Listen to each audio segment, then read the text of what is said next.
Gum ഗണപതിയേ നമഃ. യാ ദേവി സർവഭൂതേഷു മാതൃരൂപേണ സംസ്ഥിത നമസ്തസ്യേ നമസ്തസ്യേ നമസ്തസ്യേ നമോ നമഃ. നമസ്കാരം. കണ്ണൂർ വിഷൻ ജ്യോതിഷത്തിലേക്ക് ഏവർക്കും സ്വാഗതം. നമ്മൾ പുതിയ അധ്യായം ആരംഭിക്കുകയാണ്. കഴിഞ്ഞ കുറേ അധ്യായങ്ങളിലായി ഇവിടെ പറയുന്ന ദേവീ മഹാത്മ്യത്തിൻ്റെ തുടർച്ചയായ കാര്യങ്ങൾ തന്നെയാണ് ഇന്നും പറയുന്നത്. 11-ാം അധ്യായം ആണ് ദേവീ മഹാത്മ്യത്തിൽ ഏറ്റവും പ്രാധാന്യമുള്ള അധ്യായമായിട്ട് പറഞ്ഞു പോരുന്നത്, അല്ലെങ്കിൽ വിശ്വസിച്ചു പോരുന്നത്. കാരണം അതിൽ നാരായണീ സ്തുതി ഉള്ളത് കൊണ്ടാണ്. നാരായണീ സ്തുതി ഏറ്റവും വലിയ ദേവീ പ്രീതികരമായിട്ട് പറയപ്പെടുന്നു. അതുകൊണ്ട് തന്നെ നമ്മൾ 11-ാം അധ്യായത്തിൽ നാരായണീ സ്തുതിയിലേക്ക് കടന്നിരിക്കുകയാണ്. കഴിഞ്ഞ അധ്യായം മുതൽ ഇന്ന് അത് തന്നെയാണ് പറയുന്നത്. ഇത് വളരെ ശ്രദ്ധാപൂർവം മനസ്സിലാക്കി ഇത് മാത്രം ചൊല്ലുന്നവർക്ക് ദേവിയുടെ അനുഗ്രഹം എളുപ്പത്തിൽ നേടിയെടുക്കാൻ സാധിക്കുമെന്നാണ് വിശ്വാസം. ഇതൊക്കെ വിശ്വാസികളുടെ തലത്തിൽ മാത്രമാണ്. സ്തോത്രങ്ങളും മന്ത്രങ്ങളും, ചുരുക്കി പറഞ്ഞാൽ ദേവയജ്ഞം, ഋഷിയജ്ഞം, ഇതൊക്കെ നമ്മുടെ ആചാര്യന്മാർ പറഞ്ഞു വച്ചിട്ടുണ്ട്. ഇത് ഋഷിയജ്ഞത്തിൽ പെടുന്നതാണ്. അങ്ങനെ അത് അത്തരത്തിൽ വിശ്വസിക്കുന്നവർക്ക് മാത്രമേ അത് ഗുണം ചെയ്യുന്നുള്ളൂ. അല്ലാത്തവർ അതിനു വേണ്ടി അതിനെ ആ ഭാഗമേ ശ്രദ്ധിക്കേണ്ട കാര്യമില്ലെന്നാണ് ഞാൻ പറയുന്നത്. അവർ മാത്രമല്ല, ഇപ്പം വളരെയേറെ ഇത്തരം കാര്യങ്ങൾ, രണ്ട് തർക്കങ്ങൾ, പ്രത്യേകിച്ചിട്ടിപ്പം മനുഷ്യനെ ഏറ്റവും കൂടുതൽ സ്വാധീനിക്കുന്നത് സോഷ്യൽ മീഡിയ ആണല്ലോ. പഴയ പോലെ പുസ്തകങ്ങളോ അല്ലെങ്കിൽ TV പ്രോഗ്രാമുകളോ ഒന്നുമല്ലല്ലോ. ഇപ്പം മനുഷ്യനെ മൊത്തത്തിൽ ഗുണകരമായും ദോഷകരമായിട്ടും ഒക്കെ ഇൻഫ്ലുവൻസ് ചെയ്യുന്നത് അഥവാ സ്വാധീനിക്കുന്നത് തീർച്ചയായും സോഷ്യൽ മീഡിയ തന്നെയാണ്. അതിൽ യാതൊരു സംശയവുമില്ല. ഇൻ്റർനെറ്റിൻ്റെ പൂർണ്ണമായ പിടുത്തത്തിൽ തന്നെയാണ് ഓരോ മനുഷ്യനും. അതിൻ്റെ വിവിധ സാധ്യതകൾ, ചിലർക്ക് യൂട്യൂബിലാണ് കമ്പമെങ്കിൽ ചിലർക്ക് അത് ഫേസ്ബുക്കിൽ അടിമപ്പെടും, മറ്റ് ചിലർ ഇൻസ്റ്റയിലായിരിക്കും, ചിലർ വാട്സാപ്പിൽ ഇങ്ങനെ ജീവിതകാലം മുഴുവൻ എന്തിനെന്നോ അറിയാതെ മെസ്സേജ് അയച്ചുകൊണ്ടേയിരിക്കും. അപ്പോൾ ഇങ്ങനെ പലതരത്തിലാണ്. അത് ഏതെങ്കിലും ഒന്നിൻ്റെ സ്വാധീനം കൂടുതലായിട്ട് കാണാം. യുവാക്കളിൽ ഇൻസ്റ്റയാണ് കൂടുതൽ സ്വാധീനം ചെലുത്തുന്നത്. ഞങ്ങളെപ്പോലെയുള്ള മധ്യവയസ്സുമാരിലും വാട്സാപ്പ് അമ്മമാർ എന്നൊരു വേറൊരു വിഭാഗമുണ്ട്. ഞാനൊക്കെ സോഷ്യൽ മീഡിയയും വാട്സാപ്പ് യൂട്യൂബും മൂന്നും ഉപയോഗിക്കുന്ന ആളാണ്. പക്ഷേ മൂന്നിനും അടിമപ്പെടാതെ നോക്കുന്നുണ്ട്. അടിമപ്പെട്ട് കഴിഞ്ഞാൽ പിന്നെ വേറെ ഒരു കാര്യവും നടക്കില്ല. അതേത് പ്രായത്തിലുള്ള ആളും അടിമപ്പെടാം. അതാണ് ഈ വാട്സാപ്പ് അമ്മാവന്മാർ എന്നൊരു പ്രയോഗം തന്നെ വന്നത്. അമ്മാവന്മാരും അടിമപ്പെടും ഇതിന്. എന്നിട്ട് പിന്നെ ഇത് മാത്രമായിരിക്കും അവരുടെ ലോകം. എന്നിട്ട് എല്ലാ വിഡ്ഢിത്തരങ്ങളും ഇങ്ങനെ കാണുന്നവർക്കൊക്കെ അയച്ചു കൊടുക്കുക. അപ്പോൾ അയാൾ തന്നെയാണ് വിഡ്ഢിയായി മാറുക. കാരണം ഈ ആളെ വടിയാക്കുക എന്നൊരു പരിപാടി മനുഷ്യന്മാർക്കുണ്ട്, ഒരു വിഭാഗത്തിന്. അപ്പോൾ അവരെന്തെങ്കിലും ഇല്ലാത്ത കഥകളൊക്കെ ഇങ്ങനെ ചമൽക്കാരത്തോടു കൂടി പറഞ്ഞിട്ട് വാട്സാപ്പ് കയറ്റി വിടും. ഇതിന് ആരാണ് ഇത് എഴുതിയതെന്നോ അല്ലെങ്കിൽ അയാളുടെ അഡ്രസ്സോ ഒന്നും വാട്സാപ്പിൽ ഉണ്ടാവില്ലല്ലോ. അതങ്ങനെ ഫോർവേഡ് ചെയ്യും ചില പൊട്ടന്മാർ. അങ്ങനെയാണിത്. ആ അമ്മാവന്മാർ വാട്സാപ്പ് യൂണിവേഴ്സിറ്റിയിൽ നിന്ന് PhD എടുത്ത അമ്മാവനാണെന്നുള്ള പ്രയോഗം വന്നത് അങ്ങനെയാണ്. അതുകൊണ്ട് പ്രായമുള്ളവർ കൈകാര്യം ചെയ്യുമ്പോൾ ശ്രദ്ധിക്കുക. ഒരു കോളുണ്ട്. ഹലോ. ഹലോ. ഹലോ, പറയൂ. എവിടെ നിന്നാണ് വിളിക്കുന്നത്? ചക്കരക്കല്ലാണ്. ചക്കരക്കല്ല്. പറഞ്ഞോളൂ, ഡേറ്റ് പറയൂ. 26/10/56 രാവിലെ 5 മണി.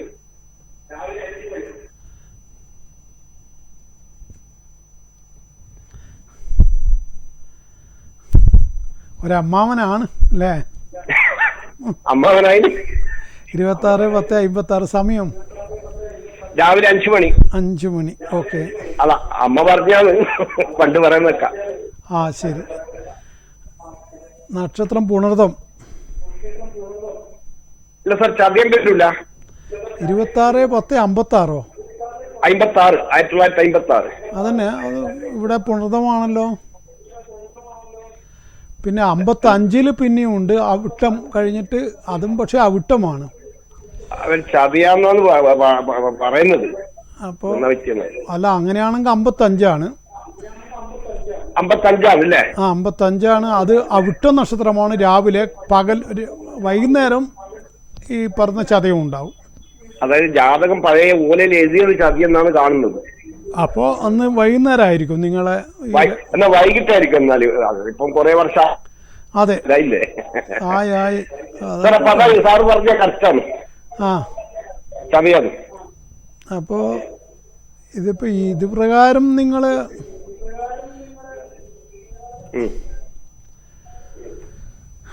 ആരോഗ്യ സംബന്ധമായിട്ട് വല്ല പ്രയാസങ്ങൾ അനുഭവിക്കുന്നുണ്ടോ ഇപ്പോ? ആരോഗ്യ സംബന്ധമായിട്ട് ചെറിയ മുട്ടുവേദന, കാൽമുട്ട്, അങ്ങനെയല്ലേ ഉള്ളൂ. മറ്റു പ്രധാനമായ ദോഷങ്ങളൊന്നും ഇല്ലല്ലോ. മുട്ടുവേദനയും കാര്യങ്ങളൊക്കെ മനുഷ്യന് അതിപ്പോ ഈ പ്രായത്തിൽ ഇല്ലാതെ ആളുണ്ടാവോ? അതെ, വേറെ പിന്നെ കരളിൽ ലിവർ ഹാർട്ടിനൊന്നും കുഴപ്പമൊന്നുമില്ല. ചെക്ക് ചെയ്ത് നോക്കുമ്പോ നോക്കിയാതാണ്. ഓ, എന്നാ ഭാഗ്യവാൻ തന്നെ. അല്ല, ഇപ്പൊ ഏരശനിയും കേതുദശയും ഒരുമിച്ച് നടക്കുന്ന ഈ സമയത്ത് ഒന്നും കുഴപ്പമൊന്നും ഇല്ലെങ്കിൽ മഹാഭാഗ്യവാനായിട്ട് വേണം പറയാൻ. അങ്ങനെയാണല്ലേ? ആ, കണ്ണിനും കാഴ്ചക്ക് കുറവൊന്നുമില്ലല്ലോ അല്ലേ? ഇല്ല, കണ്ണിന് വായിക്കുമ്പോ മാത്രം കണ്ടോടാ, വേറെ ഒന്നും പ്രശ്നമൊന്നുമില്ല. ഓ, അത് ശരി. ഓ, പിന്നെ പ്രശ്നമൊന്നുമില്ല. പിന്നെ കച്ചവടം ചെയ്യുന്നുണ്ട്. ആ, കച്ചവടം ചെയ്യുന്നുണ്ടല്ലേ? ആ, അപ്പൊ പൈസ ഉണ്ടാക്കുന്നതുകൊണ്ടാണ് ഈ ഉത്സാഹം. അതാണ് കാര്യം. അപ്പോ കടം എന്ന് പറഞ്ഞാൽ ഏരശനി ഫലമായിരിക്കാം. നല്ല വല്ലാതെ കടമുണ്ടോ? തീർക്കാൻ പറ്റാത്ത കടമൊന്നുമില്ലല്ലോ. കടം വാങ്ങിച്ചാലും തീർന്നില്ല, അതാണ് പ്രശ്നം ഇപ്പൊ. അത് ശരി. അത് ശ്രദ്ധിച്ച് കൈകാര്യം ചെയ്യണം. നിങ്ങളെ ഞാൻ പഠിപ്പിക്കണോ? നിങ്ങൾ ഇത്രയും വർഷം കച്ചവടം ചെയ്തത് നിങ്ങൾക്ക് അറിയില്ലേ? അപ്പൊ തന്ത്രപരമായിട്ട് ഇങ്ങനെ വെറുപ്പിക്കാണ്ട് മേടിക്കലുണ്ട്, അതേ രക്ഷയുള്ളൂ. ആളും തരവും നോക്കി കൊടുക്കുക. നാട്ടും പുറത്തൊക്കെ ആവുമ്പോ പിന്നെ മുഖം അടിച്ചിട്ട് പറയാനും പറ്റില്ല. അതാ പ്രശ്നം. വാങ്ങിക്കുമ്പോ ഇതാ അടുത്തയാഴ്ച ബാങ്കിൽ നിന്ന് ലോൺ, ബിൽഡിംഗ് മെറ്റീരിയൽസ് ആണ്, കമ്പി സിമെന്റിന്റെ എല്ലാം പണിയാണ്. അയ്യോ, അതെയോ? അത് ശരി. അതങ്ങനെ കടം കൊടുക്കേണ്ട കാര്യമുണ്ടോ? കടം അവർ പറയും ബാങ്കിൽ ലോൺ കൊടുത്തിട്ടുണ്ട് അടുത്തയാഴ്ച, പിന്നെ അത് അടുത്തയാഴ്ച എങ്ങനെ പോയി പോകണം, അതാ പ്രശ്നം ഇപ്പൊ. അത് കഴിയുന്നിടത്തോളം അത്തരം കച്ചവടത്തിൽ പിന്നെ കടം കൊടുക്കേണ്ട കാര്യമില്ല. ഞാൻ വിചാരിച്ചു അനാദി കച്ചവടമാണെന്ന്. അനാദിയാണെങ്കിൽ പിന്നെ മനുഷ്യനെ പട്ടിണിയായി പോകുന്ന പേടിച്ചിട്ട് കൊടുക്കണം. അല്ലാതെ ഇതിപ്പം പിന്നെ സിമെന്റും കമ്പിയൊന്നും അങ്ങനെ കൊടുക്കേണ്ട കാര്യമൊന്നുമില്ല. അത് ക്യാഷ് ആൻഡ് ക്യാരി ആണ് ആ വിഷയത്തിൽ. അതാണ് നല്ലത്. അതല്ലാതെ നിങ്ങൾ ഈ ഏരശനിയിൽ ഇനിയും നിങ്ങൾക്ക് പിന്നെ 3 വർഷവും ചില്ലറയും കൂടി ഏരശനിയുണ്ട്. അത് പിന്നെ കൊടുത്താൽ പിന്നെ കിട്ടില്ല, ശത്രുക്കളായി മാറുക എന്നുള്ള മാത്രമായിരിക്കും ഫലം. അതുകൊണ്ട് 3 വർഷം കൂടി ഉണ്ട്. അതുപോലെ കേതുദശയും നിങ്ങൾക്ക് ആരംഭിച്ചു ഈ കണക്ക് പ്രകാരം. അങ്ങനെ ആവുമ്പോൾ നിങ്ങൾക്ക് കുറച്ച് ബുദ്ധിമുട്ട് വരും. അതുകൊണ്ട് പിന്നെ ഇനി കടം കൊടുത്തിട്ടുള്ള കച്ചവടം വേണ്ടെന്ന് തന്നെ വെക്കുക. അതൊരു ഉറച്ച തീരുമാനമായിരിക്കണം, അല്ലെങ്കിൽ നിങ്ങൾ പരാജയപ്പെട്ടു പോകും. കാരണം പ്രായം മാറുകയാണ്, അത് ഓർമ്മിക്കണം. നമുക്ക് മറ്റുള്ളവരോട് പോയിട്ട് മത്സരിക്കാനൊന്നും പറ്റിയ പ്രായമല്ല ഇത്. ആ, അപ്പോൾ ഒരു പ്രഷർ കയറിക്കഴിഞ്ഞാൽ നമുക്ക് തന്നെയാണ് അത് ഹൃദയത്തിന് മോശം. ഒരുത്തനോട് പോയിട്ട് 2 വർത്തമാനം പറഞ്ഞാൽ അതും കുഴപ്പമുണ്ടാകും. അതുകൊണ്ട് കഴിയുന്നിടത്തോളം വർത്തമാനം പറയാൻ ഇടവരുത്താതെ നോക്കി ചെയ്യുക, മാത്രമേ പറയാനുള്ളൂ.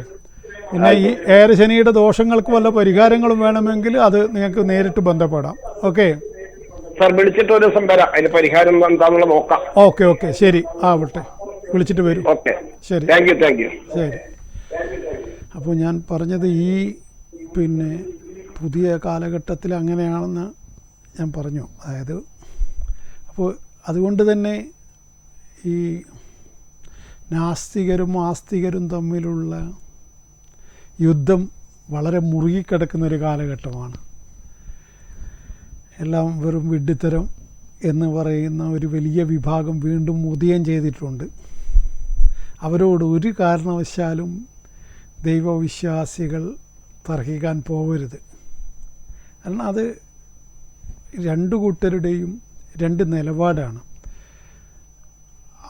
അവരെ അത്തരം ആളുകളെ തിരുത്താൻ പോകുന്നതും വെറുതെ വേസ്റ്റാണ് സമയം. അതിനും നിൽക്കരുത്. ഞാനൊന്നും ഒരക്ഷരം അത്തരം വ്യക്തികളോട് പറയാറില്ല. പിന്നെ എന്താണ്, ആരെങ്കിലും ഇതാകുമ്പോൾ ആവട്ടെ, നിങ്ങളുടെ വിശ്വാസവും കൊണ്ട് മുമ്പോട്ട് പോയിക്കോളൂ, നിങ്ങളുടെ കണ്ണിൽ ഞാൻ ചിലപ്പോൾ വിഡ്ഢിയായിരിക്കും എന്ന് മാത്രം പറഞ്ഞിട്ട് ഞാൻ ഒഴിവാകാറ്. ഇപ്പോൾ ഒന്നും പിന്നെ എന്തുവെന്നറിയില്ല, എന്നോടൊന്നും ആരും പിന്നെ തർക്കത്തിനൊന്നും വരാറില്ല. അത് എന്തുകൊണ്ടാണെന്ന് അറിയില്ല. ഒന്നാമത് 10-28 കൊല്ലമായിട്ട് ഒരേ നിപ്പല്ലേ, അതുകൊണ്ട് ഇവനോട് എന്താണ് ഇനി പറയുക. അങ്ങനെയുണ്ടല്ലോ, ഒരാൾ അതിൽ റിസൾട്ട് കാണിച്ചു കൊടുത്ത ആളോട് തർക്കിക്കാനൊക്കെ കുറച്ച് പേടിയുണ്ടാവും. കാരണം അയാൾ അങ്ങനെ നിൽക്കുകയല്ലേ, ഒരു ദേവീൻ്റെ പേരും പറഞ്ഞ് 28 കൊല്ലമായിട്ട് ഒരേ നിപ്പ് നിൽക്കുകയാണ്. അപ്പോൾ ഒരു ഇഞ്ച് താഴ്ത്താനോ താഴുന്നുമില്ല, താഴ്ത്താനും പറ്റുന്നില്ല. അപ്പോൾ എന്താണ് ഇനി ആ വിഷയത്തിൽ എന്ത് ചെയ്യാൻ പറ്റും?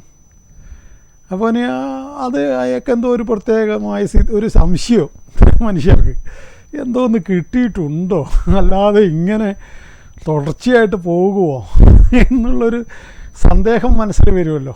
അപ്പം മിക്കവാറും കള്ള ദൈവികതയാണെങ്കിൽ അല്ലെങ്കിൽ വ്യാജമാണെങ്കിൽ 2-3 കൊല്ലം കൊണ്ട് പൊളിഞ്ഞു പോകുന്നുണ്ടല്ലോ. അങ്ങനെയാണല്ലോ എല്ലാ സ്ഥലത്തും കാണുന്നത്. ഇപ്പം പണ്ടൊക്കെ നമ്മളെ നാട്ടിൽ കുറേ ആൾദൈവങ്ങളെല്ലാം പിന്നെ സന്തോഷ് മാധവൻ്റെ ആ കാലഘട്ടം, അയാൾ മരിച്ചു ഇതിനിടെ. പിന്നെ അങ്ങനെ തോക്ക് സ്വാമി, സന്തോഷ് മാധവൻ, അങ്ങനെ നിങ്ങൾക്ക് ഓർമ്മയില്ലേ? കുറച്ച് സീനിയേഴ്സിനൊക്കെ ഓർമ്മയുണ്ടാകുമല്ലോ, ഒരു 15 കൊല്ലം മുമ്പേ. അപ്പോൾ അന്നേരം പിന്നെ ചരിത്രപ്രസിദ്ധമായ ഒരു മന്ത്രിയുടെ, ആലപ്പുഴയുള്ള ഒരു മന്ത്രിയുടെ വർത്തമാനമൊക്കെ ബഹു തമാശയായിരുന്നല്ലോ. അപ്പോൾ അത് കള്ളത്തരമായിരുന്നു. കാരണം തോക്കും എടുത്ത് നടക്കുക, എന്നിട്ട് ഞാൻ സ്വാമിയാണെന്ന് പറയുക, അങ്ങനെയൊക്കെയുള്ള ആളെ പിന്നെ അങ്ങനെ പറയുമല്ലോ. അപ്പോൾ അതുകൊണ്ട് അത്തരത്തിൽ ഉള്ള പിന്നീട് ആ ഒരു തരംഗം മുഴുവൻ ഏതാണ്ട് 150 പേര് ജയിലിലായി, പിടിച്ച് അറസ്റ്റ് ചെയ്തു. അന്നൊക്കെ 5-8 പത്രമൊക്കെ മേടിച്ചിട്ട് എന്നെ പിടിച്ചകത്തിട്ടിട്ടുണ്ടോയെന്ന് നോക്കിയ ആളുണ്ട്. ഞാൻ അങ്ങനത്തെ പണിക്ക് പോയിട്ടില്ല. കാരണം ഞാൻ ആൾദൈവമായി കളിച്ചിട്ടുമില്ല. ഞാൻ വിളക്ക് വെച്ച് നമ്മളെ പരമ്പരാഗതമായ രീതിയിൽ ഈശ്വരാരാധന നടത്തുന്നു. അതിന് ആർക്കും ഒരു ഗവൺമെൻറ്റിനും ഒന്നും ചെയ്യാൻ പറ്റില്ല. അതെന്ത് വകയിലാണ് ഗവൺമെൻറ് അങ്ങനെ ഒരു നടപടി എടുക്കുക? ഒരു ഗവൺമെൻറ്റും അത് ചെയ്യാൻ പറ്റില്ലല്ലോ. കാരണം ഞാൻ വേറെ എന്തെങ്കിലും ഒന്ന് ചെയ്യണ്ടേ? വേറെ ഒന്നും ചെയ്യുന്നില്ലല്ലോ. ഇത് ദീപം തെളിക്കുന്നു, അത് കുറച്ച് പിന്നെ പൂക്കൾ വാങ്ങിച്ച് ദേവിയെ അർച്ചന നടത്തുന്നു. ആർക്ക് കണ്ട ഏതൊരു മനുഷ്യൻ വന്ന് കണ്ടു കഴിഞ്ഞാലും ഈ ചെയ്യുന്ന കാര്യങ്ങളിൽ ഒരു തെറ്റുണ്ട് എന്ന് പറയില്ല. ഭയപ്പെടുത്തുന്ന ഒരു പരിപാടിയും ഇല്ല. ആളുകളെ വെറുതെ, അതാണല്ലോ ഇപ്പം ദൈവത്തിൻ്റെ പേരിൽ നടക്കുന്ന വലിയൊരു പരിപാടി. അതായത് ഭീകര രൂപമൊക്കെ ധരിച്ചുകൊണ്ട് പേടിപ്പിക്കുകയാണ് ചില ആളുകളുടെ പേരൊന്നും പറയുന്നില്ല. അത്തരക്കാർ കണ്ണൂർ ജില്ലയിലുമുണ്ട്. എന്തിനാണ് ഇവരിങ്ങനെ? ഇപ്പം പാരമ്പര്യമായിട്ടുള്ള ചില രീതികളുണ്ടാവും. ഇപ്പം തെയ്യം, പിന്നെ ഉദാഹരണം നമ്മളെ ചാമുണ്ടി, തീയിൽ തുള്ളുന്ന ചാമുണ്ടി, പിന്നെ കൈതച്ചാമുണ്ടി, അങ്ങനെ ഒരുപാട് ഭീകര തെയ്യങ്ങളൊക്കെ ഉണ്ട്. അതൊക്കെ ഒരു ആചാരത്തിൻ്റെ ഒരു കൊല്ലത്തിൽ ഒരു ദിവസത്തെ വിഷയം മാത്രമേ ഉള്ളൂ. ഇതല്ലാതെ വേറെ ചിലർ സ്വയം ആചാര്യ വേഷവും കെട്ടി വലിയ വെളിച്ചപ്പാടാണ്, വലിയ ഞാൻ തന്നെയാണ് ഇതിൻ്റെ മൊത്തധികാരി എന്നുള്ള ഭാവത്തിലിങ്ങനെ ജനങ്ങളെ ഭയപ്പെടുത്തുകയാണ്. അത് അവർക്കും ദോഷം ചെയ്യും, കണ്ടു നിൽക്കുന്നവർക്കും അതത്ര ഇതായി തോന്നില്ല. ഒരു കർമ്മം ചെയ്യുന്ന കണ്ടാൽ തന്നെ വേണ്ടാത്ത വേഷം കെട്ടാണെങ്കിൽ അതൊക്കെ മനുഷ്യർക്ക് മനസ്സിലാക്കാനുള്ള ബുദ്ധിയുണ്ട്. ആരും ഇന്നത്തെ കാലത്ത് തീരെ പൊട്ടന്മാരൊന്നുമല്ല. അങ്ങനെ വേഷം കെട്ടി കളിച്ച കുറേ എണ്ണത്തിൻ്റെ പണി ഒരുങ്ങിക്കഴിഞ്ഞു. അല്ല, പണി ഇപ്പം എൻ്റേതായാലും ഒരുങ്ങും, ആരുടേതായാലും ഒരുങ്ങും, അത് വേറെ കാര്യം. പോകേണ്ട സമയത്ത് പോവും, അതല്ല പറഞ്ഞത്. പക്ഷെ അല്ലാത്ത രൂപത്തിൽ പണി ഒരുങ്ങി, അത് ശ്രദ്ധിക്കേണ്ട പോയിൻ്റാണ്. അതായത് നേരാൻ വഴിക്കാണെങ്കിൽ മാത്രമേ മുമ്പോട്ട് പോകാൻ കഴിയൂ. അല്ലെങ്കിൽ കുറച്ച് കാലം കഴിയുമ്പം നമ്മളെ മറ്റൊരു പ്രത്യേക ഭാഷയിൽ പറഞ്ഞാൽ സിദ്ധി കൂടിപ്പോവും. അതാണ്. അപ്പോൾ അതിനെ ഇടവരുത്താതെ നോക്കിയാൽ എല്ലാവർക്കും നല്ലത്. ഒരു കോൾ ഉണ്ട്. ഹലോ ഹലോ ഹലോ, എവിടെ നിന്നാണ് വിളിക്കുന്നത്? ഇത് കണ്ണൂരിനാണ്. കണ്ണൂർ. പറയൂ, ഡേറ്റ് പറയൂ. 17/12/59.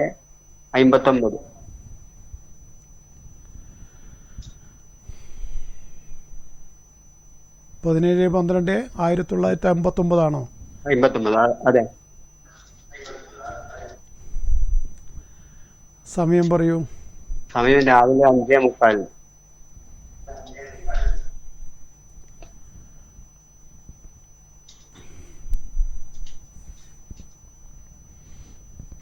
പുണർതം നക്ഷത്രം. അതെ അതെ, നിങ്ങളുടെ തന്നെയാണോ? അതെ, എൻ്റെ തന്നെ. എന്താണ് അറിയേണ്ട വിഷയം പറയൂ. അല്ല, ഇപ്പൊ ശുക്രദശ എന്ന് പറയുന്നുണ്ട്. അത് എന്താണ് നല്ല സമയം ഉണ്ടായിനി? എങ്ങനെ? ശുക്രദശ എന്ന് പറയുന്ന കേൾക്കുന്നുണ്ട്. ശരി. അതുകൊണ്ട് അത് ഇനി എന്തെങ്കിലും നല്ല സമയം ഉണ്ടാവുമോ? ശുക്രദശാൻ്റെ മധ്യഖണ്ഡത്തിലേക്ക് നിങ്ങൾ പോയിക്കൊണ്ടിരിക്കുകയാണ്. 2018 തുടങ്ങിയത്. ഇപ്പോൾ 24, 6 വർഷം കഴിഞ്ഞാൽ അതിൻ്റെ ഏറ്റവും നല്ല കാലഘട്ടമായിട്ടാണ് പറയുക. ഇനിയുള്ള ഒരു 5-8 വർഷം നിങ്ങൾക്ക് നല്ലത് കിട്ടേണ്ടതാണ്.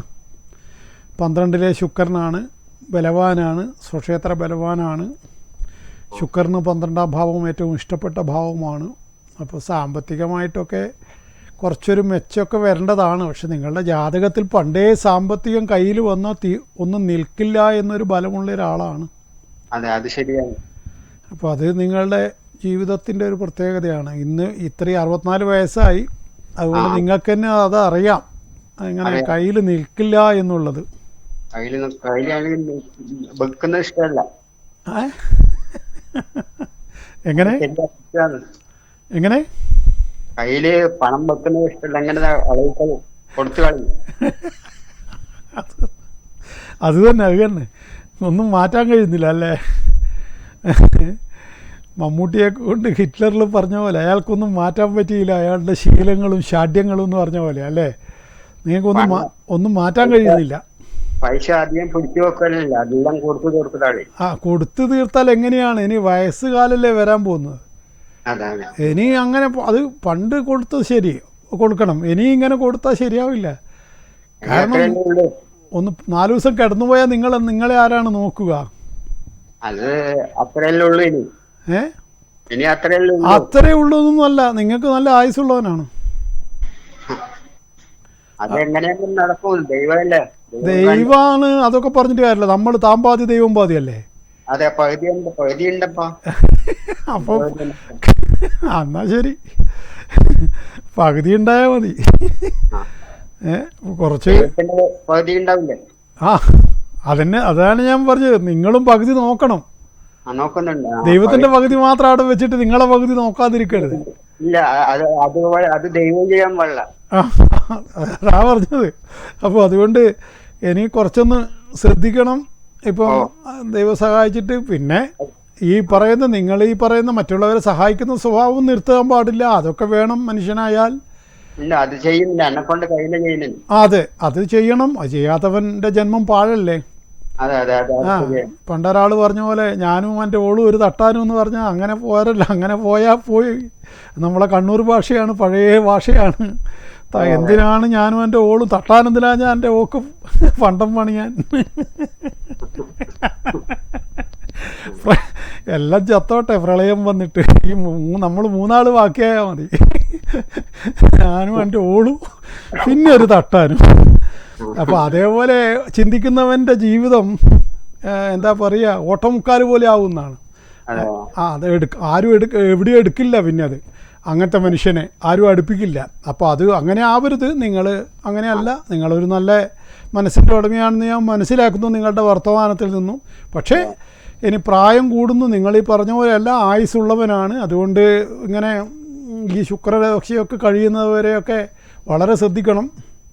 പിന്നെ ശുക്രന് കഴിഞ്ഞു കഴിഞ്ഞാൽ സൂര്യദശയിൽ ആരോഗ്യ സംബന്ധമായ പ്രശ്നങ്ങളും ചിലപ്പോൾ വന്നേക്കാം വയസ്സാം കാലത്ത്. അപ്പോൾ അതുകൊണ്ട് കയ്യിൽ അഥവാ 10 ദിവസം കിടന്നു പോയാൽ ഒരു ഹോം നേഴ്സിനെ വെക്കാനുള്ള പൈസയൊക്കെ കയ്യിൽ നല്ലോണം കരുതി വെച്ചോളുക. ഓക്കെ. ശുക്രദശയിൽ പിന്നെ മൂകാംബിക ദർശനം നടത്താൻ പറ്റുമെങ്കിൽ നല്ലത്. ചെറുകുന്ന് അന്നപൂർണേശ്വരിയെ പോയി ദർശിച്ച് അവിടെ നിങ്ങളുടെ പ്രായത്തിന് കണക്കായിട്ട് 70 ആളുടെ ചോറിൻ്റെ പൈസ, 65 ആളുടെ ചോറിൻ്റെ പൈസ കൊടുക്കുക. അത് ഏറ്റവും ഉത്തമമായ കാര്യമാണ്. അത് ഈ 2 കാര്യവും നിങ്ങൾ ചെയ്യാൻ വേണ്ടി നോക്കുക. പിന്നെ മഹാലക്ഷ്മി അഷ്ടകം ചൊല്ലാൻ, നമസ്തേസ്തു മഹാമായ എന്നുള്ള അഷ്ടകം ചൊല്ലുന്നത് നല്ലതാണ്. അത് വെച്ച് കേൾക്കുന്നുണ്ട് രാവിലെ, ഇന്നും കേട്ടില്ലേ? രാവിലെ എപ്പം വെച്ച് കേൾക്കുന്നുണ്ട്. ആ ശരി, അത് നിങ്ങൾ പഠിച്ചിട്ട് നിങ്ങൾ ചൊല്ലുന്നതും നല്ലതാണ്. ആയിക്കോട്ടെ. ഈ 3 കാര്യം ചെയ്യൂ. ബാക്കി എന്തെങ്കിലും വേണമെങ്കിൽ നേരിട്ട് തന്നെ കാണും. ഓക്കെ, ശരി ശരി. അപ്പോൾ ഞാൻ പറഞ്ഞത് ഈ എന്താണ് പറയുക, പിന്നെ ദേവിയെ ആരാധിക്കുന്നവർ തർക്കിക്കാൻ പാടില്ല എന്നുള്ള കാര്യമാണ് ഞാൻ പറഞ്ഞത്. ദേവി കാരണം ഇപ്പം ഞാൻ ഈ പറഞ്ഞതുപോലെ ഇത് സോഷ്യൽ മീഡിയയെ മാത്രം ഇത് പിന്നെ ഡിപ്പെൻഡ് ചെയ്തുകൊണ്ട് അതിൽ കാണുന്നതെല്ലാം പരമാർത്ഥമാണ് എന്ന് വിചാരിക്കുന്ന കുറേ ആൾക്കാരുണ്ട്. അവർ അത്തരത്തിലുള്ള എത്തീസ്റ്റ് ഗ്രൂപ്പുകൾ ഇപ്പം വളരെ സജീവമാണ്. കോളാമ്പി, അങ്ങനെ ഇങ്ങനെ, കിണ്ടി എന്നൊക്കെയാണ് അതിൻ്റെ പേര്. പേര് കേട്ടാൽ തന്നെ തോന്നുമല്ലോ കോളാമ്പി തുപ്പാൻ ഉപയോഗിക്കുന്നതല്ലേ. അത് ഗ്രൂപ്പിന് പേരിടുമ്പോൾ പിന്നെ പറയണ്ടല്ലോ, അത് കോളാമ്പിയാണ്. ഈ ഗ്രൂപ്പുകാരനും അറിയാം ഇതൊരു കോളാമ്പിയാണെന്ന്. അപ്പോൾ ഇതേപോലെയുള്ള ഗ്രൂപ്പുകളൊക്കെയാണ് വളരെ ആക്റ്റീവാണിപ്പോൾ.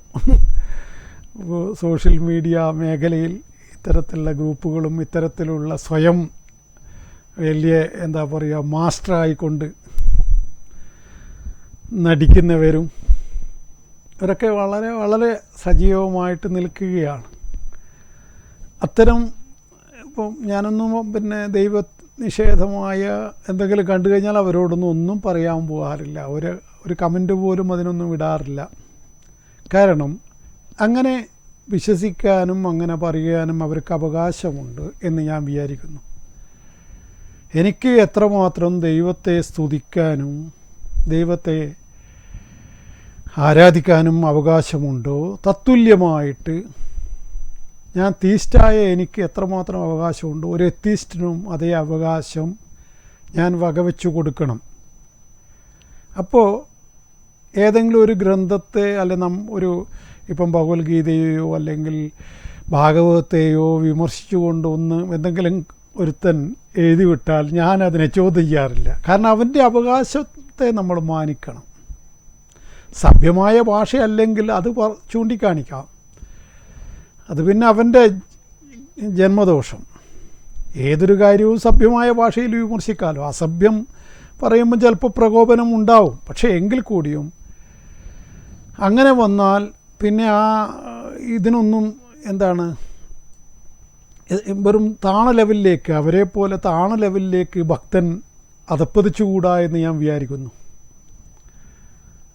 അവരവരുടെ പാടും നോക്കി പോകട്ടെ, അവരെ ഫോളോ ചെയ്യുന്നവർ അവരെ ഫോളോ ചെയ്യട്ടെ. ഭക്തന്മാർക്ക് അവരുടെ ജീവിതാനുഭവങ്ങൾ തന്നെയാണ് വഴികാട്ടി. എന്നെ ദീപസ്തംഭം പോലെ എൻ്റെ മുമ്പിൽ നിൽക്കുന്നത് എൻ്റെ ജീവിതാനുഭവങ്ങൾ തന്നെയാണ്.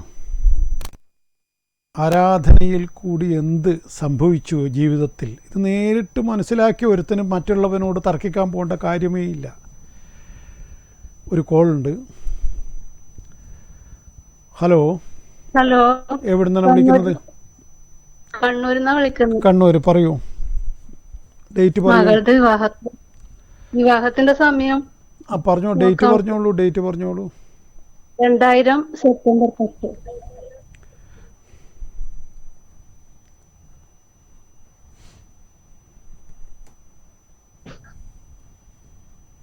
സമയം പറയൂ. സമയം 11:52. ആരുടേതാണ്? അതല്ല, 2:49 PM. ആരുടേതാണിത്? മകള്.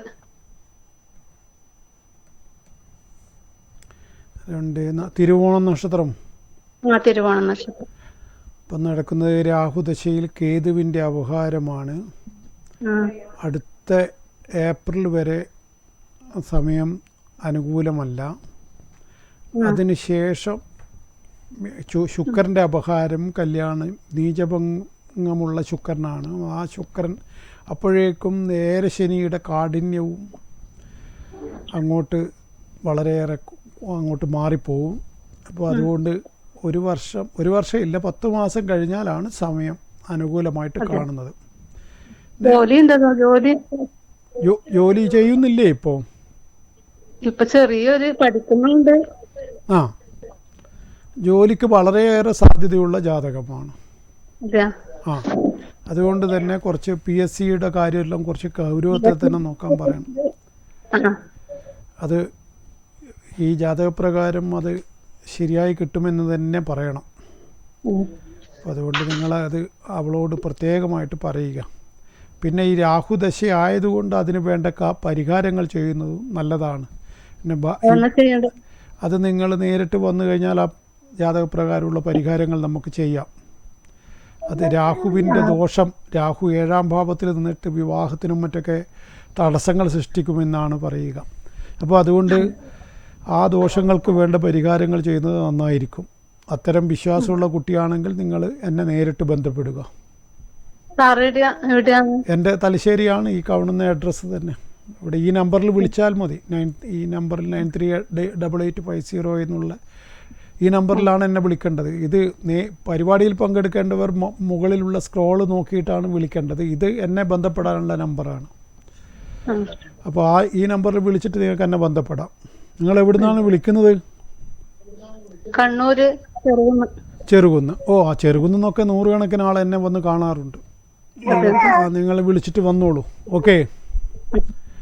എല്ലാം ചെറുകുന്നം അനുഗ്രഹിക്കട്ടെ. മഹാദേവിയല്ലേ അവിടെ കുടികൊള്ളുന്നത്. ഞാൻ അവിടെ വരാറുണ്ട്. ഓക്കെ. അപ്പോൾ അതുകൊണ്ട് ഞാൻ നേരത്തെ പറഞ്ഞതിൻ്റെ ഈ ഒരു ഇതാണ് എൻ്റെ അനുഭവം എന്നെ ഇങ്ങനെ പറയിപ്പിക്കുന്നത്. കാരണം ഞാനും ഈ പറഞ്ഞതുപോലെ 30 വയസ്സ് വരെ ദൈവം നിഷേധിയായിട്ട് ദൈവമില്ലെന്ന് പറഞ്ഞ് നടന്നയാളാണ്. അപ്പോൾ ഈ 2 അനുഭവവും സ്വയം ജീവിതത്തിൽ ഏറ്റുവാങ്ങാനും കഴിഞ്ഞ ഒരുത്തൻ എന്നുള്ള രൂപത്തിൽ ആണ് ഞാനിങ്ങനെ വിശാല മനസ്കനായത്. കാരണം ഞാനും അന്ന് ഈ ദൈവമില്ലയെന്ന് പറഞ്ഞിട്ട് നടന്ന ആളല്ലേ. അതൊന്നും വലിയ ഫൂളിഷ്നസ് പരിപാടി എന്ന് പറഞ്ഞ് നടന്ന ഒരു വ്യക്തിയാണ്. അപ്പോൾ അതുകൊണ്ട് തന്നെ അപ്പോൾ ആ കാലഘട്ടത്തിൽ സർവനാശം വന്നു എന്നുള്ളതാണ് എൻ്റെ അനുഭവം. അപ്പോൾ ചോദിക്കുമ്പം ദൈവവിശ്വാസം ഇല്ലാതെ ആൾക്കാർക്കൊക്കെ നമ്മളെ ഇന്ത്യ കണ്ട ഏറ്റവും വലിയ ആൾ പ്രധാനമന്ത്രി ജവഹർലാൽ നെഹ്റു ആണെന്ന് പറയുന്നു. ആ നെഹ്റു എത്തിസ്റ്റായിരുന്നു, നിരീശ്വരവാദിയായിരുന്നു. അതുകൊണ്ട് അദ്ദേഹം മോശക്കാരനാണെന്ന് പറയാൻ പറ്റുമോ? ഗാന്ധി നേരെ തിരിച്ചായിരുന്നു. ഗാന്ധി രാമനായിരുന്നു, ഗാന്ധിക്കെല്ലാം. അപ്പോൾ ഇപ്പം നെഹ്റുവിൻ്റെ വിഭക്തിയോ ഗാന്ധിയുടെ ഭക്തിയോ രണ്ടും ഇത് ഈ ഇന്ത്യയിൽ തന്നെ ജീവിച്ച രണ്ട് മഹാന്മാരല്ലേ. അപ്പം അവരിൽ ഒരാൾ ഭക്തനായിരുന്നു, ഒരാൾ ഭക്തിയില്ലാത്ത ആളായിരുന്നു. അതുകൊണ്ട് മറ്റേ നെഹ്റു, ഭക്തിയില്ലാതെ നെഹ്റുവിൻ്റെ മഹത്വം കുറഞ്ഞു പോകുന്നില്ലല്ലോ. കേരളം ഭരിച്ച EMSഉം കമ്മ്യൂണിസ്റ്റുകാരൻ, മഹാനായ കമ്മ്യൂണിസ്റ്റുകാരൻ, അദ്ദേഹവും ഭക്തി മാർഗത്തിൽ സഞ്ചരിച്ച ആളല്ലല്ലോ. അതുകൊണ്ട് തന്നെ EMSനെ നമ്മൾ കുറച്ച് കാണണോ? പോട്ടെ, നമ്മൾ അച്യുതാനന്ദനെ കുറച്ച് കാണണോ? ഭക്തി ഇല്ലാതെ കൊണ്ട് പിണറായിനെ കുറച്ച് കാണേണ്ട കാര്യമുണ്ടോ? ഇതൊന്നും കുറച്ച് കാണേണ്ട കാര്യമില്ല. ആ വിഷയത്തിൽ കുറച്ച് കാണേണ്ട കാര്യമില്ല. വേറെ ഏതെങ്കിലും വിഷയങ്ങൾ നിങ്ങൾക്ക് വിമർശിക്കാം, അവരുടെ ഭരണപരമായ കാര്യങ്ങൾ.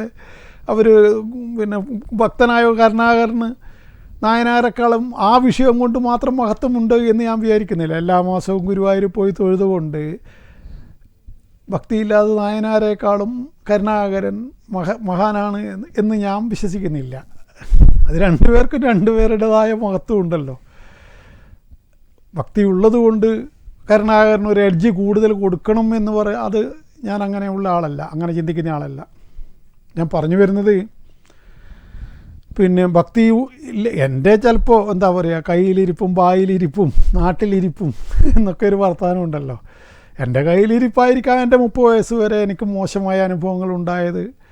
അല്ലെങ്കിൽ ചിലർക്ക് ചെറുപ്പത്തിൽ ബുദ്ധി വേണ്ടത്ര ഉറക്കില്ല എന്ന് പറയുന്നുണ്ട്. ചിലർക്ക് ചെറുപ്പത്തിലേ നല്ല ബുദ്ധി ശരിയായ രൂപത്തിൽ പിന്നെ സഞ്ചരിക്കുമെന്നൊക്കെ പറയുന്നുണ്ട്. അത്തരക്കാരാണ് പിന്നെ സിവിൽ സർവീസൊക്കെ നേടിയെടുത്ത് വലിയ പിന്നെ എന്താ പറയുക, ആ ദിവ്യ എസ് അയ്യരുടെയൊക്കെ വർത്തമാനം കേട്ട് നോക്കൂ. വളരെ ചെറുപ്പക്കാരി പെൺകുട്ടിയല്ലേ, എന്നാലും പറയുന്ന വർത്തമാനങ്ങളൊക്കെ ഏത് ലെവലിലുള്ളതാണെന്ന് നമുക്ക് അവരുടെ വർത്തമാനത്തിൽ നിന്ന് മനസ്സിലാക്കാൻ സാധിക്കും. അപ്പോൾ അതെന്താണ്, ചെറുപ്പത്തിലേ ബുദ്ധി നേരായ വഴിക്ക് സഞ്ചരിച്ചത് കൊണ്ടാണ്. ചിലർക്ക് ചെറുപ്പത്തിൽ അത്തരത്തിലുള്ള ബുദ്ധിശക്തി ഉണർന്നു വരില്ല. ചിലർ ചെറുപ്പത്തിൽ വളരെയേറെ പഠനകാര്യങ്ങളിലൊക്കെ വലിയ, എൻ്റെ നാട്ടിൽ തന്നെ ഉണ്ടായ ഒരാളുണ്ടായിരുന്നു. അയാൾ നമ്മളെ നാട്ടിൽ അന്നത്തെ കാലത്ത് ഈ ഫസ്റ്റ് ക്ലാസ് മേടിക്കുക എന്നൊക്കെ പറഞ്ഞാൽ വലിയ സംഭവമാണ്. അപ്പോൾ അന്ന് ഏറ്റവും കൂടുതൽ ഫസ്റ്റ് ക്ലാസ് മേടിച്ച് മാർക്ക് 400-ന് മേലെ SLCക്കൊക്കെ മാർക്ക് മേടിച്ച ആളാണ്. പക്ഷേ ഡിഗ്രി എത്തി നോക്കുമ്പോഴേക്കും അയാൾ മയക്കുമരുന്നിന് അടിമപ്പെട്ടു. കഞ്ചാവിനും പെത്തഡിനും മറ്റൊക്കെ ഉപയോഗിച്ച് അങ്ങനെ 2 പേരെ എനിക്കറിയാം. 2 പേർക്കും ഏതാണ്ടൊരു, ഒരാൾ രോഗിയായി മരിച്ചു, ഒരാൾ ഭ്രാന്തനായിട്ട് മരിച്ചു. ഇന്നത്തെ കാലത്തെ വലിയ പഠിക്കുന്ന ഞാനൊക്കെ മോശം പഠനക്കാരനായിട്ട് അറിയപ്പെടുമ്പോൾ എൻ്റെ അതേ റേഞ്ചിൽ അതേ പ്രായത്തിലുള്ള മറ്റ് 2 പേര് ഭയങ്കര പഠിപ്പിസ്റ്റുകളായ 2 പേര്, അവർ 10-25 വയസ്സ് കഴിയുമ്പോഴേക്കും അവർ തലതിരിഞ്ഞു പോയി, പഠനത്തിൽ നിന്നും പുറത്തായി. ഒരാൾ MBBS കഴിഞ്ഞിട്ടാണ് ജീവിതത്തിൽ നിന്ന് പുറത്തായി പോയത്. മറ്റേയാൾ MBBSന് വേണ്ടി തയ്യാറായിക്കൊണ്ടിരിക്കുമ്പോൾ തന്നെ കഞ്ചാവിന് അടിമപ്പെട്ടു. 2 പേരുടെയും ജീവിതം ഒരു വലിയ ഇരുട്ടിൽ അവസാനിച്ചു എന്നുള്ളതാണ്. 2 പേരും ഇന്ന് ജീവിച്ചിരിപ്പില്ല, പാവം, ആയുസ്സും കൊടുത്തില്ല ദൈവം. അപ്പോൾ അതാണ് ഞാൻ പറഞ്ഞത്. അത് നമ്മളിപ്പോൾ ഒരു ചെറുപ്പത്തിൽ ചിലർക്ക് വലിയ പിന്നെ ബുദ്ധിക്ക് തെളിച്ചം വരുമ്പോൾ ചിലർക്ക് ബുദ്ധി തെളിയാൻ കുറച്ച് വൈകും, അത്രയേ ഉള്ളൂ. പക്ഷേ ഇത് എൻ്റെ ഈ വിഷയം പറയുമ്പോൾ ഇപ്പം ജനം വിലയിരുത്തുമ്പോൾ, എന്നെ അറിയുന്ന ആൾക്കാർ വിലയിരുത്തുമ്പോൾ അന്ന് ദൈവവിശ്വാസം ഇല്ലായിരുന്നു, ഇന്ന് ദൈവവിശ്വാസിയാണ്, അപ്പോൾ അതിൻ്റെ മാറ്റമാണെന്ന് പറയും. അങ്ങനെ പറയുന്നവരോട് ഞാൻ തർക്കിക്കേണ്ട ആവശ്യമില്ലല്ലോ. അങ്ങനെയും ചിന്തിക്കുന്നവർക്ക് അങ്ങനെ ചിന്തിക്കാം. മറിച്ച് ബുദ്ധി തെളിയാൻ കുറച്ച് വൈകിപ്പോയി എന്ന് അങ്ങനെ ചിന്തിക്കാം. ഇനി ഇപ്പോഴും ബുദ്ധി തെളിഞ്ഞു എന്ന് ചോദിച്ചാൽ അങ്ങനെയും ഇല്ല. അത് മരിക്കുന്നവരെ നമ്മൾ പഠനമല്ലേ, ബുദ്ധി അങ്ങനെ തെളിയൊന്നുമില്ല. അത് ലാസ്റ്റ് തെക്കേ കണ്ടത്തിലേക്ക് വെക്കുമ്പോൾ ബുദ്ധി പൂർണ്ണമായി തെളിയൊന്നുമില്ല, അത് വെറും തോന്നൽ മാത്രമാണ്. അങ്ങനെ ആരെങ്കിലും ധരിക്കുന്നുണ്ടെങ്കിൽ അവർ വിഡ്ഢികളാണ്. ഒരു കോളുണ്ട്. ഹലോ ഹലോ, എവിടെ നിന്നാണ് വിളിക്കുന്നത്? കോഴിക്കോട്. പറയൂ, കോഴിക്കോട് എവിടുന്ന്? 26/12/2002. 26/12/2002.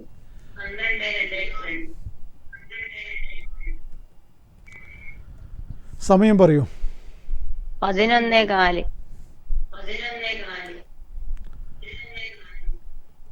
ആരുടേതാണ്?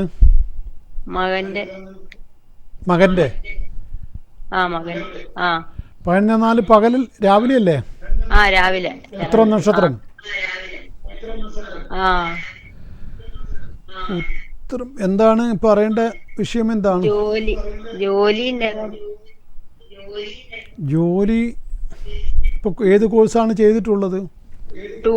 Tool engineering. NTTF-ലാണോ? NTTF. അതെ. ശരി. ഇപ്പം രാഹുദശയുടെ തുടക്കമാണ്. അതാണ് വലിയൊരു. ഇപ്പം 16-ാം തീയതി തുടങ്ങിയിട്ടേ ഉള്ളൂ. 14 ദിവസമേ ആയിട്ടുള്ളൂ ഇന്നേക്ക്. കൃത്യമായ ദശാസന്ധിയിലാണ് ആളുള്ളത്. അതുകൊണ്ട് കുറച്ചൊന്ന് ശ്രദ്ധിക്കാൻ പറയണം അവനോട്. പ്രത്യേകിച്ചിട്ടും വാഹനമൊക്കെ കൈകാര്യം ചെയ്യുമ്പോൾ വളരെയേറെ സൂക്ഷിക്കണം. 2 വീലർ ഉപയോഗിക്കുന്നുണ്ടോ? ഇല്ല, ഉപയോഗിക്കുന്നില്ല, സ്വന്തമായിട്ടില്ല. സ്വന്തമായി. ശരി. ഇപ്പം ഏതായാലും മേടിച്ചു കൊടുക്കണ്ട. ഇത് കഴിയട്ടെ. ഈ രാഹുവിൻ്റെ ദോഷം ഏറ്റവും ചുരുങ്ങിയത് 6 മാസമാണ് ഏറ്റവും ദോഷം. ലൈസൻസ് ഒന്നും എടുത്തിട്ടില്ല. ഇല്ല. ലൈസൻസ് ഒക്കെ എടുത്തോട്ടെ. അതൊക്കെ ഈ പ്രായത്തിൽ തന്നെ എടുക്കണമല്ലോ. അതൊക്കെ വൈകുന്തോറും മോശമാണ്. പക്ഷേ ഈ 6 മാസം വരെ ഏതായാലും ലൈസൻസിനും പോകണ്ട. അതിന് കഴിഞ്ഞിട്ട് ലൈസൻസൊക്കെ എടുത്തിട്ട് വെക്കണം. കാരണം ഈ ഡ്രൈവിംഗ് ഒക്കെ ഏറ്റവും ചെറുപ്പത്തിൽ തന്നെ പഠിക്കണം, അല്ലെങ്കിൽ പിന്നീട് ശരിയാവില്ല. എന്നെ അങ്ങോട്ട് പ്രായം കൂടുന്തോറും നല്ല ഡ്രൈവറാകാൻ സാധിക്കില്ല. അതുകൊണ്ട് എന്നുവെച്ചിട്ട് ഇപ്പോഴത്തെ ഈ സമയക്കോടിന് ഒന്നും ഡ്രൈവിംഗ് പഠിക്കാനൊന്നും പോകണ്ട. ഇപ്പം പോയാൽ ലൈസൻസും കിട്ടില്ല. കാരണം ഇപ്പം കുറച്ച് സ്ട്രിക്റ്റ് ആക്കിയിട്ടുണ്ടല്ലോ. അപ്പോൾ ഏതായാലും ഈ വർഷം കഴിയുന്നത് വരെയാണ് ഏറ്റവും മോശം. ദശാസന്ധിയെല്ലാം കഴിയട്ടെ. പിന്നെ ജോലി സംബന്ധമായിട്ട് ധർമ്മകർമ്മ രാജയോഗമുള്ള ഇതാണ്. ഈ പറയുന്ന പീരീഡിന് ശേഷം ആയിരിക്കും ജോലി ശരിയാവുക എന്നാണ് എൻ്റെ ഒരു വിലയിരുത്തൽ. അത് പിന്നെ വേറെ എവിടെയെങ്കിലും ആരെങ്കിലും പുറത്തേക്ക് സഹായിക്കാനുണ്ടോ? ഇപ്പൊ ഒരു കമ്പനി കാര്യമായിട്ടുള്ള, പക്ഷെ ആടന്ന് മാറണം എന്നല്ല പറയുന്നത്. അവിടെ ഓന് അസ്വസ്ഥത അനുഭവപ്പെടുന്നു അല്ലേ? ഒരു വല്ലാത്ത അന്തരീക്ഷം. അത് ഈ സമയത്തിന്റെ ദോഷം തന്നെയാണ്. ജോലിയിൽ പിന്നീട് വലിയ ഉയർച്ചയൊക്കെ വരുമെന്ന് തന്നെയാണ് ഇവിടെ പറയേണ്ടത്. പക്ഷേ ഇപ്പോൾ ഉള്ള ഈ സമയദോഷം വല്ലാതെ നിങ്ങളുടെ മകനെ ബാധിച്ചിരിക്കുന്നു. മാത്രമല്ല അവൻ്റെ സ്വഭാവത്തിലും ചില വ്യതിയാനങ്ങൾ ഉണ്ടാവും. കുറച്ച് ആത്മവിശ്വാസമൊക്കെ കുറഞ്ഞതുപോലത്തെ ഒരു കളിയുണ്ടാവും. ഇവനെല്ലാവരോടും മിങ്കിൾ ചെയ്യാൻ പറ്റാതെ, എല്ലാവരോടും യോജിച്ച് പോകാൻ പറ്റാതെ അവസ്ഥയൊക്കെ വന്നേക്കാം. ഇപ്പം PGയിലൊക്കെ താമസിക്കുമ്പോൾ മറ്റുള്ള സഹമുറിയന്മാരോട് പിന്നെ അങ്ങോട്ടും ഇങ്ങോട്ടൊക്കെ ചിലപ്പോൾ വർത്തമാനങ്ങളൊക്കെ വന്നേക്കാം. അങ്ങനെയൊക്കെ ഒരു പ്രത്യേക സ്വഭാവത്തിലൊക്കെ ഒരു ചെറിയ വ്യതിയാനങ്ങൾ വരും ഈ സമയത്ത്. പിന്നെ കുളിക്കാനൊക്കെ മടി കാണിക്കുന്നവരുണ്ട്. ശരീരം നല്ല വൃത്തിയിൽ വെക്കാൻ പറയണം. ഈ സ്കിൻ ഡിസീസ് വന്നിട്ട് അങ്ങനെ ബുദ്ധിമുട്ടിച്ച് കളയും. അപ്പോൾ അതൊക്കെ ഈ സമയത്തിൻ്റെ കേടാണ്. ശരീരം തീരെ തടിയില്ല, പുഷ്ടിയും ഉണ്ടാവില്ല. അതിൻ്റെ പുറത്ത് കോംപ്ലക്സും ഉണ്ടാവും. അല്ല, അത് ഈ പൊതുവെ കുംഭലഗ്നക്കാർ പൊതുവെ ഒരു ഘട്ടം കഴിഞ്ഞാൽ തടിക്കുന്ന കാണുന്നുള്ളൂ. രോമമുണ്ടോ ശരീരത്തിൽ? ഇല്ലല്ലോ, ആസിഡിറ്റിന്റെ ചെറിയ പ്രശ്നം ഉണ്ടായിരുന്നു. പിന്നെ ഈ ഞരമ്പ് പൊന്തിയിട്ടുള്ള ശരീരമാണോ? അപ്പോൾ അതൊക്കെ ഇവരുടെ പ്രത്യേകതയാണ്. പിന്നെ രഹസ്യങ്ങളൊന്നും പുറത്തു പറയാത്ത ഒരു ടൈപ്പല്ലേ? ഒന്നും പിഴിഞ്ഞാൽ പോലും കിട്ടില്ല.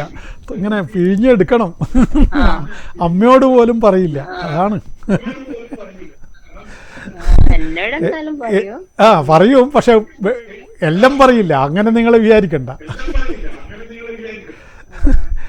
കാരണം അതങ്ങനെയാ. കുംഭലഗ്നക്കാരൻ അങ്ങനെയാണ്. അവര് പാത്രമല്ലേ. കുംഭം എന്ന് പറഞ്ഞാൽ പാത്രം എന്ന് പറഞ്ഞാൽ ഈ ഒരു പാത്രത്തിൻ്റെ ഉള്ളിൽ എന്താണെന്ന് നമുക്ക് അറിയില്ലല്ലോ. അതേപോലെ ഇവരുടെ മനസ്സിലുള്ള കാര്യങ്ങൾ അത് ഇവർ മുഴുവൻ പുറത്ത് പറയില്ല. അതവരുടെ പ്രത്യേകതയാണ്. പിന്നെ ചിലർക്ക് ഒരു ഫിലോസഫിക്കൽ അപ്രോച്ച് ഉണ്ടാവും. അതായത് തത്വചിന്താപരമായ ഒരു സമീപനമൊക്കെ ഉണ്ടാവും. അത് അപൂർവം ചിലർക്ക് കണ്ടുവരുന്ന ഒരു ഇതാണ്, പ്രതിഭാസമാണ്. ഭയങ്കര പുറത്തെല്ലാം പോയാൽ നല്ലതാണെന്ന് തോന്നുന്നില്ല. പുറത്തൊക്കെ പോയി അല്ല, ഞാൻ പറഞ്ഞല്ലോ ധർമ്മകർമ്മ രാജയോഗം എന്ന് പറഞ്ഞൊരു യോഗമുണ്ട്. അത് വളരെ പ്രധാനപ്പെട്ടൊരു യോഗമാണ്. ആ യോഗം ഇവനെ എത്തേണ്ടടുത്ത് എത്തിക്കുമെന്ന് തന്നെയാണ് എൻ്റെ വിശ്വാസം. അതായത് അതൊരു അപൂർവത്തിൽപ്പെട്ട ഒരു രാജയോഗമാണ്. അവന്റെ ജന്മം എങ്ങനെ? കന്നിക്കൂറില്ല. കന്നിക്കൂർ. അപ്പോൾ അത് അപൂർവത്തിൽപ്പെട്ട ഈ യോഗം ഈ പൂർണ്ണമായ രാജയോഗമാണത്. അപ്പോൾ ആ യോഗം എന്തായാലും നിങ്ങളെ മകനെ ഉയർത്തി വിട്ടേക്കും. അത് രാജ്യം വിട്ടു പോയാൽ തന്നെയാണ് അവർക്ക് നല്ലത്. ഇപ്പം ഇവൻ എവിടെയാണ് ഉള്ളത് സ്ഥലം? ഇപ്പം ചെന്നൈയിൽ. ഓക്കെ. അപ്പം വരുന്നുണ്ടെങ്കിൽ അതിന് വേണ്ട പക്ഷേ എങ്ങനെ ആ കമ്പനിയിൽ നിന്ന് മാറുന്ന പറയുന്നത് 1 മാസമായിട്ടേ ഉള്ളൂ. അതെ. അപ്പോൾ ഈ ദശാസന്ധിയുടെ ദോഷം കൊണ്ടാണ് ഇപ്പം അവൻ വളരെ നെഗറ്റീവായ വർത്തമാനങ്ങൾ പറയുന്നത്. അത് മാറ്റം വരും. കുറച്ചുകൂടി കഴിഞ്ഞു കഴിഞ്ഞാൽ നിങ്ങളുടെ മകന് ഒരു വ്യത്യാസം വരും. പിന്നെ ഈ ദോഷങ്ങൾക്ക് പരിഹാരം ചെയ്യേണ്ടത് നിർബന്ധമാണ്. നിങ്ങളത് അവൻ വന്നു കഴിഞ്ഞാൽ നിങ്ങൾ എന്നെ ബന്ധപ്പെടുക. അതും ഞാൻ പ്രത്യേകം പറയുന്നു ഈ ജാതകപ്രകാരം. അത് കിട്ടാൻ വേണ്ടി തന്നെയാണ് ഞാൻ ഇങ്ങനെ പറയുന്നതെന്ന് നിങ്ങൾ മനസ്സിലാക്കുക. ഞാൻ എന്തോ കണ്ടിട്ടുണ്ടാവുമല്ലോ, അല്ലാതെ ഇങ്ങനെ പറയില്ലല്ലോ. ഞാൻ ഭയപ്പെടുത്തുന്ന ആളല്ലല്ലോ. എന്തെങ്കിലും കണ്ടു കാണും. നിങ്ങളത് അവനുമായിട്ട് സംസാരിച്ചിട്ട് നിങ്ങൾ എന്നെ ബന്ധപ്പെടൂ. ഓക്കെ.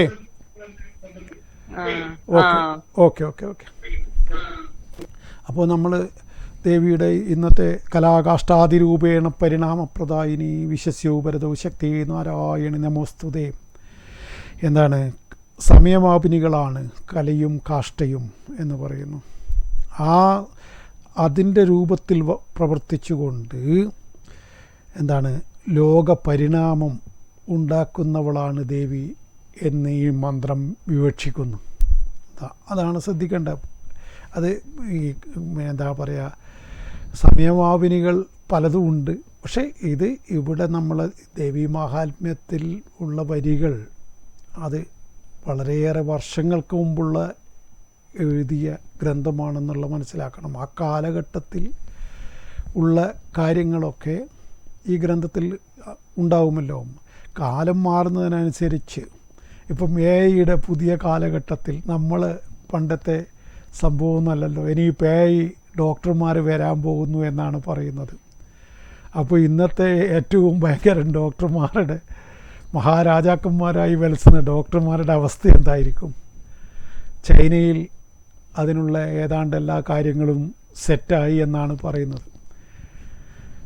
ചൈനയാണിന്ന് ഇങ്ങനെയുള്ള കാര്യങ്ങളിലൊക്കെ മുമ്പിൽ നിൽക്കുന്നത്. പുറകെ തന്നെ ചൈനയും ജപ്പാനും അമേരിക്കയും. അത് അവിടുന്ന് അങ്ങനെ ഇന്ത്യയിലെത്തുമ്പോഴേക്കൊരു 5 വർഷം ഏതായാലും ഇവിടെയും അവിടെ വന്നാൽ ഇവിടെയും എത്തുമല്ലോ. കൊറോണ അവിടെ വന്നപ്പോൾ ഇവിടെയും വന്നില്ലേ എന്ന് പറഞ്ഞ പോലെ നമ്മളെ അടുത്തേക്കും കുറച്ച് വൈകിയായാലും നമ്മളെ അടുത്തേക്കും എത്തുമല്ലോ. അപ്പോൾ ഈ 5 AI ഡോക്ടർമാർക്ക് 5000 ആൾക്കാരെ വിടാൻ കുറച്ചെന്തോ സമയം വേണ്ടു എന്നൊക്കെയാണ് പറയുന്നത്. അപ്പോൾ ഇപ്പം എന്താ, ഡോക്ടറാണല്ലോ ഇപ്പം നമ്മുടെ നാട്ടിൽ ഡോക്ടറാകാനാണല്ലോ മത്സരം. ഇപ്പം ഡോക്ടറാകാൻ വേണ്ടിയിട്ട് പഠിച്ച പണി 18 പയറ്റിക്കൊണ്ടിരിക്കുകയാണ്. അപ്പോഴേക്കാണ് നീറ്റിന് പ്രശ്നം വന്നത്. അപ്പോൾ അങ്ങനെയുള്ള ഒരുപാട് പ്രശ്നങ്ങൾ ഇപ്പം നമ്മളെ നാട്ടിലുണ്ട്. അതവിടെ നിൽക്കട്ടെ. അപ്പോൾ ഈ ഡോക്ടറായി വരുമ്പോഴേക്കും AI ഡോക്ടർ വന്നിട്ട് ഇപ്പം നിലവിലുള്ള ഡോക്ടർമാർ മുഴുവൻ മേലോട്ട് നോക്കി നിൽക്കേണ്ട ഗതികേട് വരുമോ എന്നുള്ള ഇതുണ്ട്. അതുകൊണ്ട് തന്നെ ആ കാലത്തെ വേദത്തിൽപ്പെട്ടതും മറ്റൊക്കെയുള്ള കാര്യങ്ങൾ പറയുമ്പോൾ നമ്മൾക്ക് പെട്ടെന്ന് മനസ്സിലാവണമെന്നില്ല. തൽക്കാലം ഇങ്ങനെ അങ്ങ് മനസ്സിലാക്കിയാൽ മതി. കലാകാഷ്ടാതിരൂപേണ ലോകത്തിന് പരിണാമം ഉണ്ടാക്കുന്നവളാണ് ഭഗവതി എന്ന് മാത്രം നമ്മൾ തൽക്കാലം തിരിച്ചറിഞ്ഞാലും മതി. കലാകാഷ്ടാതിരൂപേണ പരിണാമം വിശ്വസ്യോപരതോ ശക്തി നാരായണി നമോസ്തുതേ.